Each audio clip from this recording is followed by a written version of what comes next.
Gold, trusted gold buyers. మీరు తాకట్టు పెట్టిన బంగారాన్ని విడిపించి ఈ రోజు ఉన్న మార్కెట్ ధరకు కొనబడను.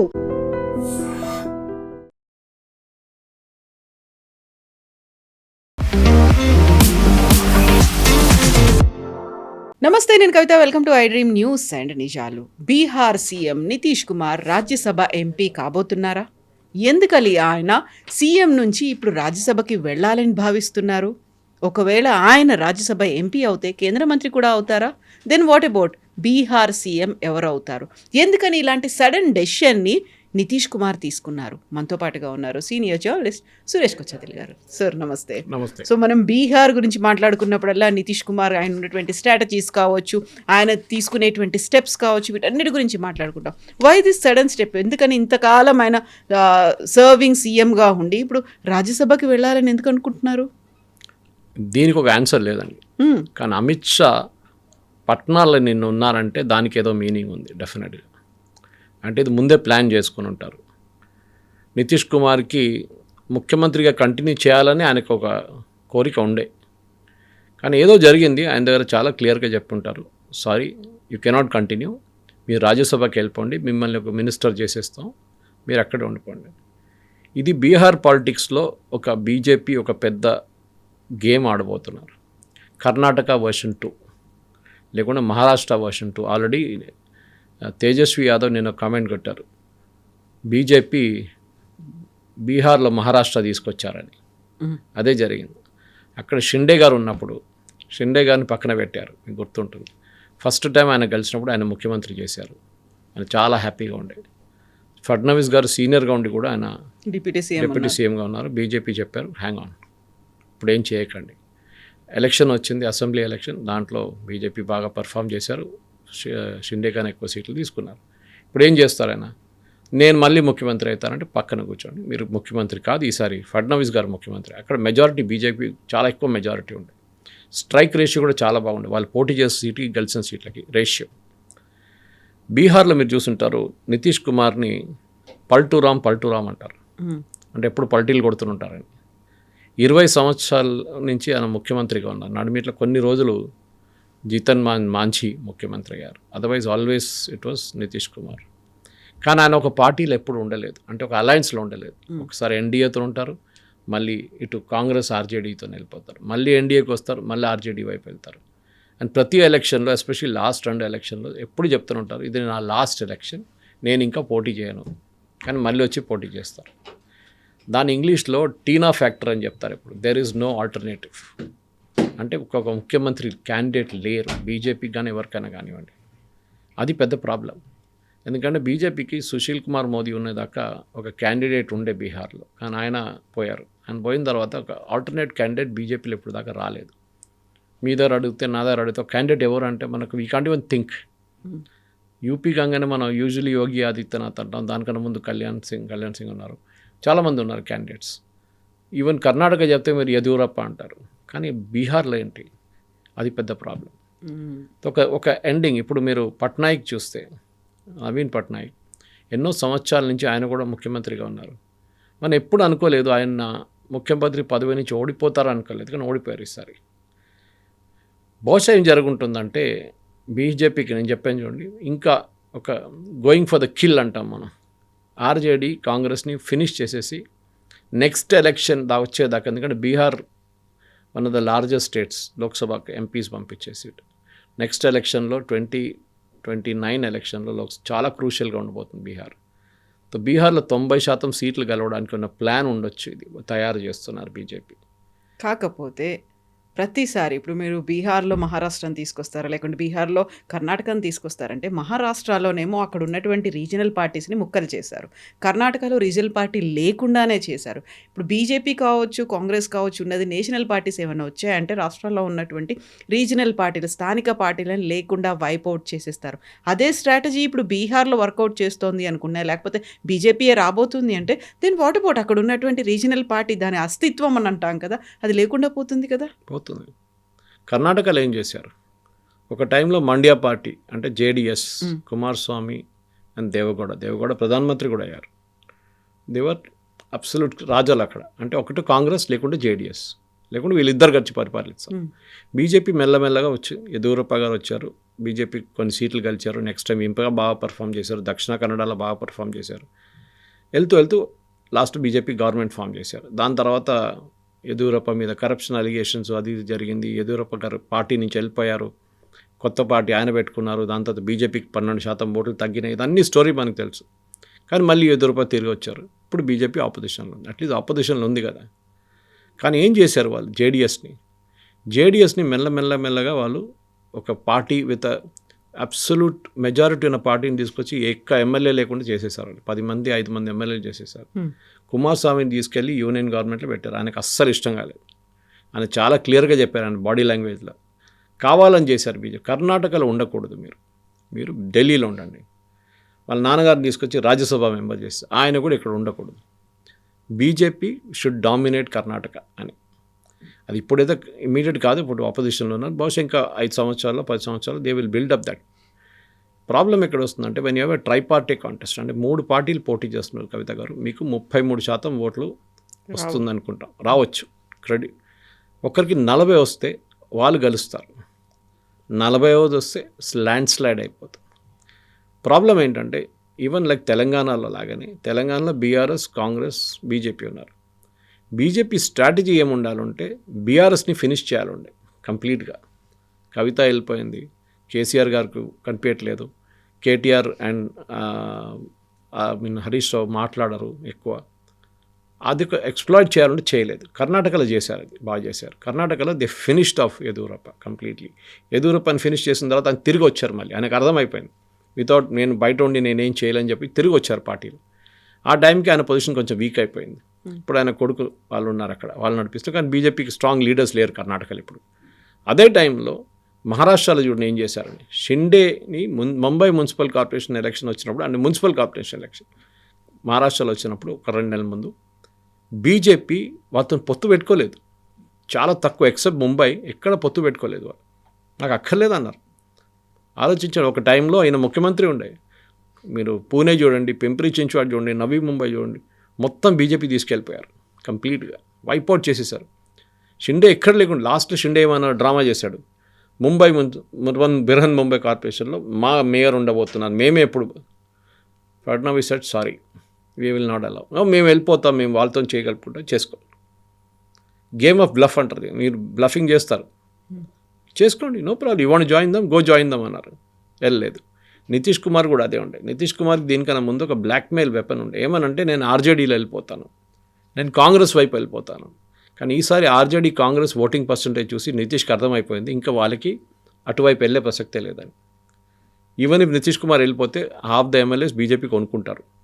దాంతో బీజేపీకి మెజారిటీ ఉంటుంది, నితీష్ కుమార్ 0 అయిపోతారు. దాని తర్వాత ఇప్పుడు ఆఫర్ ఏముంటుందంటే బహుశా మీరు ఎక్కడి నుంచి వెళ్ళిపోండి, మీ పార్టీ ఉంటుందో లేదో అదని తర్వాత చూసుకొని మీ కొడుకుని తీసుకొద్దాం, ఆయనకి కావాలంటే ఒక మినిస్టర్షిప్ ఇచ్చేద్దాం. కానీ ఆయన పార్టీ బిల్డప్ చేయలేరు. మీ పోయిన తర్వాత కూడా మీ ఏజ్ అయింది, ఇప్పుడు మంచి ఏజ్ ఉన్నారు, మీకు హెల్త్ బాగాలేదు. Even during the election campaign మీకు గుర్తుంటుంది, ఆయన ఒంట్లో బాగాలేకుండా చాలా మటుకు క్యాంపెయిన్ చేయలేదు నితీష్ కుమార్ గారు. అప్పుడే డౌట్ ఉండే ఆయన ముఖ్యమంత్రి అవుతారు. ఇప్పుడు ఈ పొజిషన్లో ఆయనకి హెల్త్ బాగాలేదు, శరద్ పవార్ లాగానే he is not well. Relax అన్నాను నేను, ఐ వాంట్ రిలాక్స్గా ఉంటాను కొన్ని రోజులు, నా ఏజ్ అయిపోయింది, నాకు రిలాక్స్. బీహార్లో బీజేపీ జేడీయూని ఫినిష్ చేసేస్తారు. ఫస్ట్ స్టెప్ వాళ్ళు కొంతమంది ఎమ్మెల్యేలు వాళ్ళ వైపు తీసుకుంటారు. 2/3 మెజారిటీ ఉండాలి, ఎందుకంటే మీకు యాంటీ డిఫెక్షన్ లా బీట్ చేయాలంటే. దాంట్లో చాలామంది నిన్ననే గొడవ చేశారు. అక్కడ మీరు చూసుంటారు, మేము సూసైడ్ చేసుకుంటాం, మేము తగలబెట్టుకుంటాం, నితీష్ కుమార్ గారు వెళ్ళకూడదంటే ఆయనే పట్టించుకోలేదు. పక్కన అమిత్ షా గారితో నాకు ఫోటో కూడా ఉండే వాళ్ళ పేపర్లలో ఇట్లా నామినేషన్ ఫైల్ చేస్తుంది రాజ్యసభ. కొంతమంది నా అడిగారు ఏంటి అమిత్ షా వెళ్ళి కూర్చున్నాడు పక్కన అంటే, నేను చెప్పాను మా ఆయనకు భయం ఉండే, ఈయన ఎక్కడైనా పారిపోతాడేమో, దానికోసం పక్కన కూర్చున్నాడు, పక్కన కూర్చొని ఫిల్ చేయించాడు ఫామ్. అది ఇప్పుడు రాజ్యసభ కంప్లీట్, సీఎం పదవి ఇది కాగానే రిజైన్ చేసేస్తారు. కొత్త ముఖ్యమంత్రి బీజేపీ సెలెక్ట్ చేసుకుంటారు, ఎందుకంటే బీజేపీకి ఇప్పుడు లీడర్షిప్ తక్కువ లేదు, సూపర్ స్టార్స్ లేరు, అదే ప్రాబ్లం. శివరాజ్ సింగ్ చౌహాన్ ఉన్న మధ్యప్రదేశ్లో ఆయనే ఎలక్షన్ కల్పించారు. ఆయన కూడా ఎన్ని సంవత్సరాలు ఆల్మోస్ట్ 20 years రూల్ చేశారు. కానీ ఆయన ముఖ్యమంత్రి చేయలేదు. ఆయనకి సెంట్రల్ గవర్నమెంట్లో పంపించి యూనియన్ గవర్నమెంట్లో మినిస్టర్ చేశారు. ఇక్కడ కొత్తగా ఆయన తీసుకొచ్చారు. ఛత్తీస్గఢ్లో రమన్ సింగ్ అబ్సల్యూట్ కింగ్ ఉండే ఒక టైంలో, ఆయన కూడా పక్కన పెట్టేసి కొత్త లీడర్షిప్ని తీసుకొచ్చారు. మీరు హర్యానాలో అదే చేశారు. ఓకే, రాజస్థాన్లో స్కిండియా ఫ్యామిలీ వసుంధరా రాజే ఆమెని ఇవ్వలేదు, ఆమెకు ఛాన్సే ఇవ్వలేదు. అట్లాంటి పరిస్థితుల్లో బీజేపీ ఏం చేస్తున్నారు, నెక్స్ట్ జనరేషన్ లీడర్స్ని తీసుకొస్తున్నారు. నితిన్ నబీన్ ఎవరని కూడా మనకు తెలియదు, ఆయన పేరు చెప్పేదాకా దట్ బీజేపీ పార్టీ ప్రెసిడెంట్ కాబోతున్నారని. So next generation change possible ఇప్పుడు జరుగుతుంది. 2029 ఎలక్షన్కి తయారవుతున్నారు బీజేపీ. ఇప్పుడు వచ్చిన సర్వేల ప్రకారం, ఇప్పుడు వచ్చిన ఒపీనియన్ పోల్స్ చూస్తే state of the nation India today చేసినంత బీజేపీకే ఆన్ దర్ ఓన్ 287 సీట్లు వస్తుంది అంటున్నారు. కానీ వాళ్ళు 300కైనా ట్రై చేస్తారు 100%. దాంట్లో చాలా క్రూషియల్ స్టేట్ బీహార్. యూపీ ఇప్పుడు ఎలక్షన్ రాబోతుంది 2027, దాంట్లో చాలా క్లియర్గా తెలిసిపోతుంది. అండ్ దాంట్లో కూడా యూపీలో, బీహార్లో బీజేపీ స్వీప్ చేస్తారు. దాంట్లో లాస్ట్ టైం యూపీ పెద్ద ప్రాబ్లం ఉండే అపార్ట్ ఫ్రమ్ మహారాష్ట్రలో సీట్లు చాలా ఓడిపోయారు. ఈసారి జరగదు, బికాస్ ఎన్సీపీ ఇటువైపు వచ్చేసారు. శరద్ పవార్ ఎన్సీపీ చాలా వీక్ అయిపోయింది. అజిత్ పవార్ గారు లేరు కరెక్ట్, కానీ సింపతి ఉంటుంది ఆయన కోసం. సో బీజేపీ మహారాష్ట్రలో వాళ్ళు అట్లీస్ట్ లాస్ట్ టైం కన్నా ఒక 8 సీట్లు 9 సీట్లు ఎక్కువ తీసుకొస్తే కూడా కంఫర్టబుల్గా అయిపోతారు. బీహార్లో 80% సీట్లైనా గెలవాలి if going by the assembly poll results. యూపీలో అదే జరిగితే then BJP is through with 280, 290 దాకా వెళ్ళిపోవచ్చు వాళ్ళు ఆన్ దర్ ఓన్. ఎన్డీఏతో ఎట్లయినా 300 క్రాస్ చేస్తుంది. నేను అనుకుంటా బహుశా మీ అడిగిన ప్రశ్నకి ఇదే.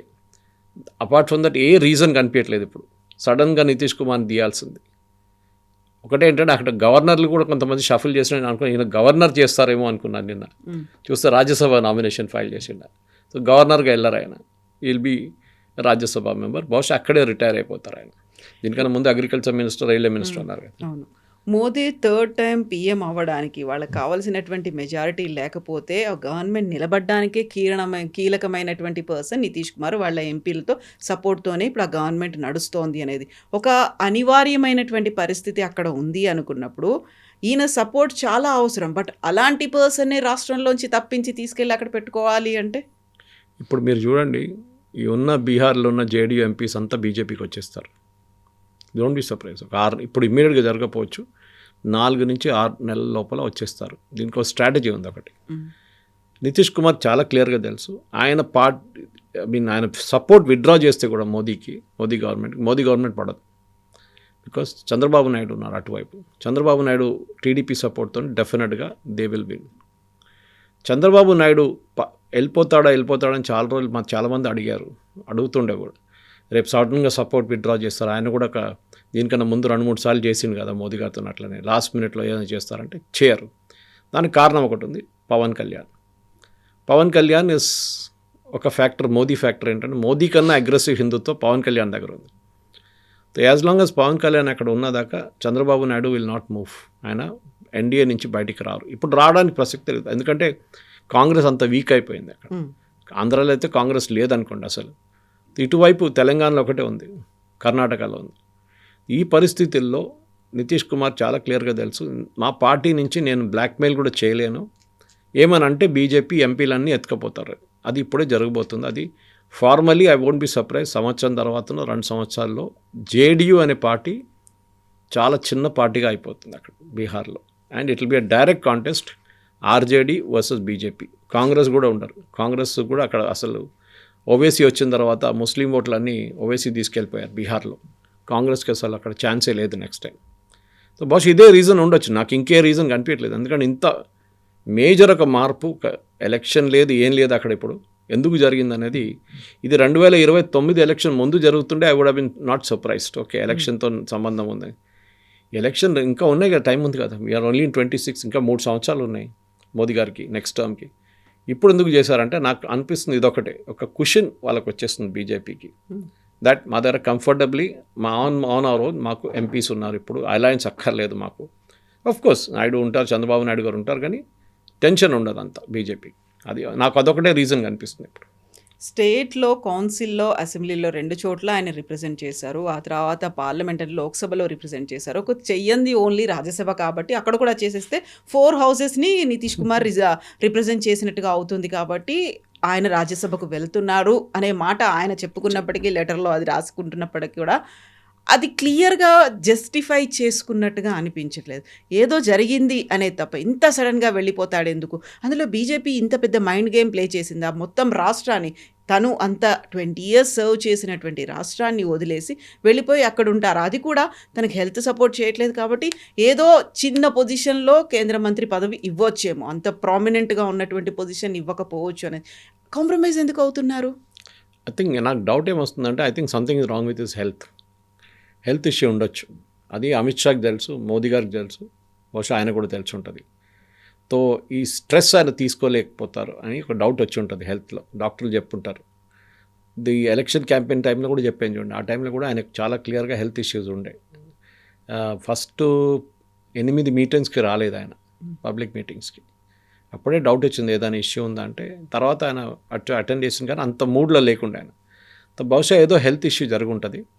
ఢిల్లీకి షిఫ్ట్ చేస్తే బాగుంటుంది, అక్కడ కొంచెం స్ట్రెస్ తగ్గుతుంది.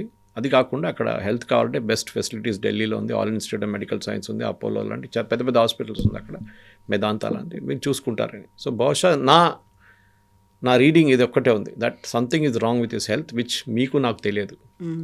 బహుశా సంథింగ్ ఇస్ దేర్, ఏదో పెద్ద ఇష్యూ జరిగింది ఆయన హెల్త్తోని. దాన్ని ఇంత సడన్గా చేయడం కారణం అది. లేకుంటే ఆయన ఈజీగా ఒక 5-6 నెలల టైం తీసుకొని నేను మెల్లగా చేస్తాను. ఎందుకంటే రాజ్యసభ ఎలక్షన్స్ వస్తుందని తెలుసు కదా. తెలిసినప్పుడు మీరు ఒక 5 వారాల ముందో 4 వారాల ముందు చెప్పొచ్చు ఎలక్షన్ అన్ని జరగవచ్చు. పార్టీ ఒక 10 రోజులు ఉంది, మార్చి 16న జరగబోతుంది. అది నామినేషన్ ఫైల్ చేసిన టైంలో అనౌన్స్ చేస్తున్నారు. సో 100% నా దగ్గర at least 90% health is issue. So ఏదో ఒక ఆయనకి డాక్టర్స్ చెప్పుంటారు, నో మోర్ స్ట్రెస్, ఏదో లైట్ హార్టెడ్ ఏదైనా జాబ్ చేసుకోండి, బెస్ట్ ఇస్ రాజ్యసభ, టెన్షన్ ఉండదు, మీరు వెళ్ళకపోతే కూడా ప్రాబ్లం లేదు.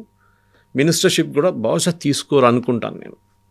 ఎందుకంటే మళ్ళీ అక్కడ వస్తే మళ్ళీ మినిస్టర్షిప్లో మళ్ళీ ట్రావెలింగ్ ఉంటుంది, స్ట్రెస్ ఉంటుంది, ఇనాగ్రేషన్ ఉంటుంది, అది ఉంటుంది, ఇది ఉంటుంది, క్యాబినెట్ మీటింగ్ ఉంటుంది. బహుశా అది కూడా తీసుకోరు. తీసుకుంటే జరగవచ్చు. ఎందుకంటే మొన్న మా కొన్ని గ్రూప్స్లో ఆర్గ్యూ చేస్తున్నారు, ఆయన ఉప ప్రధానమంత్రి చేస్తారని చెప్పాను. కాదు, ఈ will not. First of all అది కాన్స్టిట్యూషనల్ పోస్ట్ కాదు. మన దగ్గర కూడా ఉప ముఖ్యమంత్రి ఉన్నారు, అట్లా ఒక పోస్టే లేదు, పదవి లేదు. అది మినిస్టరే. ఆయన designation is only minister. Only వీళ్ళ పార్టీలో చెప్పుకోవడానికి, గవర్నమెంట్లో చెప్పుకోవడానికి ఉప ముఖ్యమంత్రి అంటారు, బట్ అట్లాంటి పదవి లేదు. ఆయన సంతకం కూడా పెట్టలేరు ఉప ముఖ్యమంత్రి అని చెప్పి. ఇది ఉప ప్రధానమంత్రి సర్దార్ పటేల్, మొరార్జీ దేశాయ్, ఎవరు ఇంకా చాలామంది అట్లా, ఈవెన్ ఎల్కే అద్వానీ ఉప ముఖ్యమంత్రిగా ఉన్నారు, ప్రధానమంత్రిగా ఉన్నారు. కానీ ఇప్పుడు జరగదు అది. I don't think it will happen this time. డెఫినెట్గా నితీష్ కుమార్ గారికి ఒక ఇష్యూ ఉంది, బహుశా అది హెల్తే ఉండొచ్చు అని నా అంచనా. సో మార్చి 16న ఎలక్షన్ జరుగుతుంది, ఆ రోజు సాయంత్రం రిజల్ట్స్ వస్తాయి కాబట్టి ఆ తర్వాత రిజల్ట్ని బేస్ చేసుకొని ఆబ్వియస్గా ఆయన గెలుస్తాడు అనేది, రిజైన్ చేస్తాడు అనుకుంటే, రిజైన్ చేసిన తర్వాత what happens next Bihar CM ఎవరు అవుతారు అనుకుంటే, జేడీయూ నుంచి అవుతారా, బీజేపీ నుంచి అవుతారా? ఏం చేస్తారు? బీజేపీ నుంచి. అది ఆల్రెడీ అనౌన్స్ చేశారు నేను, అమిత్ షా గారు, that it will be a BJP CM.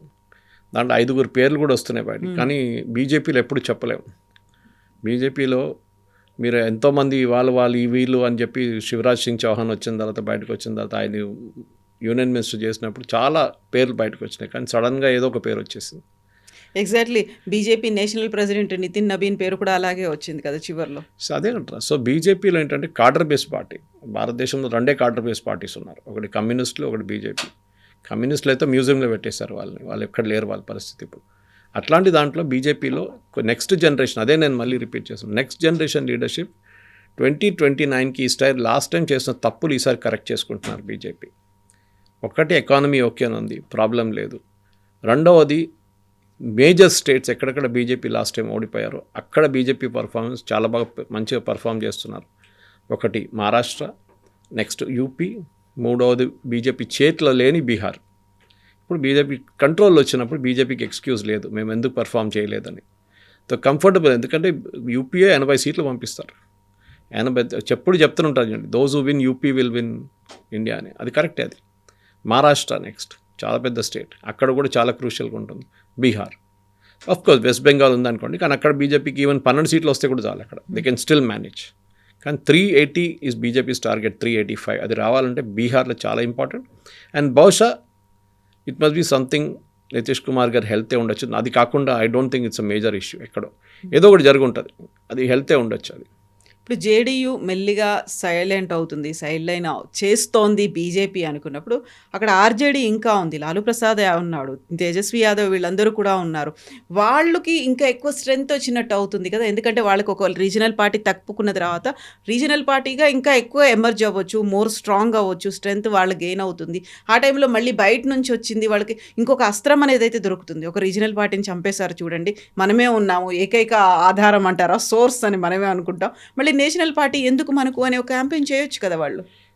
కవిత గారు, మీరు స్ట్రాటజీ వైజ్ చూస్తే నితీష్ కుమార్ పల్టూరామ్ అని ఎందుకు చెప్పారు? ఎందుకంటే ఆయన పార్టీ మార్చుతూనే ఉంటారు, అలయన్స్ మార్చుతూనే ఉంటారు. ఆయన సీన్ నుంచి వెళ్ళిన తర్వాత, ఆయన పార్టీ సీన్లో లేనప్పుడు బీజేపీ వాళ్ళైతే ఆర్జేడీలో వెళ్ళలేరు కదా. Next step will be to finish of RJD. అదే ఉండొచ్చు, ఇంకేం నాకు అసలు ఏం కనిపించట్లేదు. ఒక శివసేనని వీళ్ళు మహారాష్ట్రలో ఎట్లా ఫినిష్ చేశారో బహుశా అదే స్ట్రాటజీ వీళ్ళు ఇక్కడ యూజ్ చేస్తారు. జేడీయూని కర్ణాటకలో, జేడీఎస్ని కర్ణాటకలో ఎట్లా ఫినిష్ చేశారో అదే జేడీఎస్ని ఇక్కడ కూడా ఫినిష్ చేస్తారు.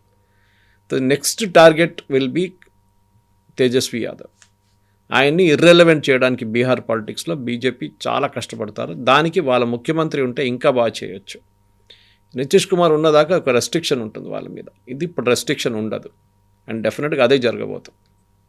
అండ్ నా అంచనా ప్రకారం నేను అనదర్ 6 నెలల లోపల చూడండి చాలా మార్పులు వస్తాయి బీహార్లో. అది ఏం జరుగుతుందో తర్వాత మనం చెప్పొచ్చు, కానీ ఇప్పటికైతే నా అంచనా ప్రకారం ఇట్ విల్ బీ 2029 టార్గెట్ 2029 అదే ఉండొచ్చు. అండ్ దాంట్లో జేడీయూని కంప్లీట్గా పార్టీ మా వాళ్ళ వైపు తీసుకుంటారు, ఉంటే కొంతమంది ఎమ్మెల్యేలు ఉంటారు అంతే, ఎంపీల్ని మొత్తం ఇటువైపు తీసుకుంటారు. Then it will be a direct fight, Congress కూడా ఉండదు, ఆర్జేడీ వర్సెస్ బీజేపీ. అండ్ దాంట్లో BJP will go all out for 2029 అదే జరగబోతుంది. సో మోస్ట్లీ మార్చ్ ఎండ్ కల్లా బీహార్లో ఒక సీఎం మారుతారు, గవర్నమెంట్ మారుతుంది అనుకున్నప్పుడు లాంగ్ వే టు గో. ఇప్పుడు 26లోనే ఉన్నాం, ఇంకో 3 years సరిపోతుంది అంటారా? ఇప్పటికిప్పుడు ప్రభుత్వాన్ని మార్చడం, సీఎంని మార్చడం ప్రజలు గుర్తుపెట్టుకోరంటారా? లేదు, బీహార్లో అంత పెద్ద ఇష్యూ కాదు. బీహార్లో మీరు కర్పూరి ఠాకూర్ టైం నుంచి చూస్తే, దాని తర్వాత లాలూ ప్రసాద్ యాదవ్ చాలా ముఖ్యమంత్రులు వచ్చారు వెళ్ళారు, కానీ ఎప్పుడు అదొక బీమారు స్టేట్గా ఉండిపోయింది, along with Madhya Pradesh and Rajasthan. ఆ బీమారు స్టేట్ నుంచి బయటికి తీసుకురావాలంటే ఐ థింక్ బీజేపీకి యూపీలో చేస్తున్నారు చూడండి. జాపనీస్ ఎన్సెఫలైటిస్ అని చెప్పి ఒక డిజీజ్ ఉండే, మీకు గుర్తుండే, చాలామంది చిన్నపిల్లలు చనిపోతుండే, 10,000 20,000 పిల్లలు చనిపోతుండే ఒక టైంలో. కోవిడ్ ముందు చాలా ప్రాబ్లం ఉండేది, కానీ యోగి ఆదిత్యనాథ్ వచ్చిన తర్వాత ప్రతి జిల్లాలో హాస్పిటల్ కట్టి దాన్ని కంప్లీట్ అట్ సోర్స్ దాన్ని ఫినిష్ చేసేసారు. వాటర్ బోర్న్ డిజీజ్ అది, దాన్ని కంప్లీట్గా ఫినిష్. ఇప్పుడు జాపనీస్ ఎన్సెఫలైటిస్ అనేది కంప్లీట్ మాయమైపోయింది యూపీ నుంచి, ఉండొచ్చు అక్కడెక్కడ, కానీ మోరోలెస్ ఫినిష్డ్. ఆ క్వాలిటీ ఆఫ్ లైఫ్ చాలా ఉంటుంది. ఎందుకని అందరినీ మీరు ఎవరైనా తిట్టాలనుకుంటే చేయకూడదు యాక్చువల్లీ, కానీ చాలా ఏం చేస్తారు చాలామంది, నువ్వు బీహారీవాడు అంటారు. It is like an insult, నీకేం రాదు, నువ్వు పనికి రావద్దు. నేను చెప్పట్లేదు, డిఎంకే పార్టీ వాళ్ళు చెప్తున్నారు, మీరు చూసుంటారు తమిళనాడులో, మా టాయిలెట్ క్లీన్ చేయడానికి బీహార్ నుంచి వస్తారు, యూపీ వాడు వచ్చి పానీపూరి అమ్ముతాడు. ఇది వాళ్ళ ఒక లాజిక్. అది ఎందుకండి? అది Biharis are equally good, largest number of civil servants qualified Bihar నుంచి. చాలా వరకు మన తెలుగు స్టేట్స్లో అందరూ వచ్చిన వాళ్ళంతా బీహార్ నుంచి వచ్చినటువంటి సివిల్ సర్వెంట్సే ఉన్నారు అనేది కరెక్ట్. సో ఎందుకు అది అంటే వాళ్ళు ఒక లెవెల్లో పర్ఫామ్ చేయగలుగుతున్నారు మళ్ళీ, కానీ వాళ్ళది హెల్త్ కేర్ కానీ వాళ్ళ బేసిక్ ఎడ్యుకేషన్ కానీ చాలా దారుణం ఉంది ఇప్పుడు కూడా. మనం ఆల్రెడీ వీఆర్ అట్ ద కొన్ని స్టేట్స్ ఎక్కడికో వెళ్ళిపోయినాయి ముందుకు, బీహార్ ఇప్పుడు కూడా వెనకబడి ఉన్నాయి. దాన్ని కరెక్ట్ చేసుకోవడానికి బీజేపీకి ఒక ఎక్స్క్యూజ్ ఇక్కడ లేదు. ఇక వాళ్ళ ముఖ్యమంత్రి చైర్లో కూర్చున్నప్పుడు వాళ్ళు చెప్పాల్సిందే. ఢిల్లీలో చూడండి, రేఖా గుప్తా వచ్చిన తర్వాత వాళ్ళు కరెక్షన్ చేస్తున్నారు. వాళ్ళు హాస్పిటల్స్ ఉండొచ్చు, ప్రైమరీ హెల్త్ సెంటర్స్ ఉండొచ్చు, గంగా క్లీనింగ్ ఉండొచ్చు, వాటర్ సప్లై ఉండొచ్చు. ఎక్స్క్యూజ్ లేదు. Once your sitting on the chair, sorry ఇప్పుడు బీజేపీ చెప్పలేరు కేజ్రీవాల్ చేయలేదు, వాళ్ళు చేయలేదు, మీరు చేయాల్సింది కథ. బీహార్లో కూడా అదే జరుగుతుంది. బీహార్లో నితీష్ కుమార్ చేశాడు, మేమేం చేయాలి, ఆయన ముఖ్యమంత్రి, సారీ ఇప్పుడు అది లేదు ఎక్స్క్యూజ్. మీ ముఖ్యమంత్రి మీ చైర్లో కూర్చున్నారు, ఇప్పుడు మీరు ఇంప్రూవ్ చేయండి. సో బహుశా వాటిని ఏం చూస్తా అంటే చాలా మటుకు ఇన్ఫ్రాస్ట్రక్చర్ స్పెండింగ్ బీహార్లో విపరీతమైన పెరుగుతుంది దాంతో. And I won't be surprised along with next national elections Kavitha గారు, బీహార్లో అసెంబ్లీ ఎలక్షన్ జరగవచ్చు, దానికన్నా ముందు కూడా జరగవచ్చు. ఇదే టెంపోలో తీసుకెళ్తే బీజేపీకి జేడీయూ లేకుండానే వాళ్ళు ఆన్ దేర్ ఓన్ ఎక్కువ సీట్లు పోటీ చేసి వాళ్ళు సింపుల్ మెజారిటీ తెచ్చుకుంటారు. దాని తర్వాత వాళ్ళకి జేడీయూ కూడా అక్కర్లేదు. నితీష్ కుమార్ని అందరు మర్చిపోతారు. ఎట్లా నవీన్ పట్నాయక్ని మర్చిపోయారు అప్పుడు, అట్లనే నితీష్ కుమార్ గారిని కూడా మర్చిపోతారు. Then what about Congress? కాంగ్రెస్కి బీహార్లో మీకు తెలిసిందే వాళ్ళ పరిస్థితి, వాళ్ళు they are very weak in Bihar, extremely weak. యూపీలో కూడా నాకు డౌట్ ఉంది, ఎందుకంటే అఖిలేష్ యాదవ్ అటు లేని ఇటు లేని మాట్లాడుతున్నారు ఇప్పుడు ప్రతి ఇష్యూ మీద. మొన్న అది ఏఐ ఇంపాక్ట్ సమ్మిట్లో ప్రొటెస్ట్ చేసినప్పుడు, టీషర్ట్లని ఇప్పేసి బనియన్లో ప్రొటెస్ట్ చేసినప్పుడు దాన్ని ఫస్ట్ ఖండించింది అఖిలేష్ యాదవ్. ఎందుకు? అక్కడే ఒక సైన్ వచ్చేస్తుంది, అఖిలేష్ కూడా తెలిసిపోతుంది. See, మీరు ఒక 12 నుంచి 16% ఓట్లు తీసుకురాకపోతే యు ఆర్ ఎ లయబిలిటీ. మీరు 3 నుంచి 4 నుంచి 5% ఓట్లు తీసుకొని ఏం చేసుకుంటారు? మీ prime thing Muslim vote bank, అది ఎక్కడ చూసినా ఓవైసీ వచ్చి తీసుకెళ్ళిపోతున్నాడు. మీ ఓవైసీని బీ టీం అంటారు బీజేపీది. ఇప్పుడు రాజ్యసభ ఎలక్షన్ కోసం మీరు ఓవైసీని వాడుకున్నారు తెలంగాణలో, అప్పుడు ఎవరు బీ టీం అండి? ఓవైసీ ఈజ్ ప్లేయింగ్ పాలిటిక్స్, ఆయన పాలిటిక్స్ ఆయన ఆడుతున్నాడు. ఎక్కడ కావాలంటే నవీన్ కుమార్ యాదవ్ని జూబ్లీ హిల్స్లో సపోర్ట్ చేశారు, నేను కాంగ్రెస్ని సపోర్ట్ చేయలేదు అంటున్నారు.